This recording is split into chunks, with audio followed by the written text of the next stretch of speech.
KR stock analysis and KR stock prediction. In this brief and short 1-minute video, I'll be breaking down my exact play.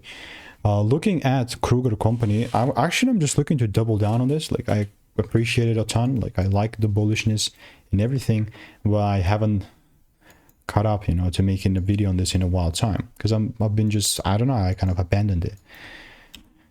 Great idea, at least that's all I can say. And this just kind of gapped up, but honestly this would have been such a great, but I guess I'm late now.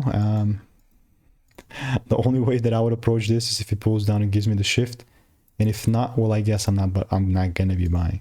So KR, let's pull up here. If you do want to learn how making 5-10K per month trading, click the first link in the description, get my free emails, and I will continue to keep you updated. So goodbye and enjoy.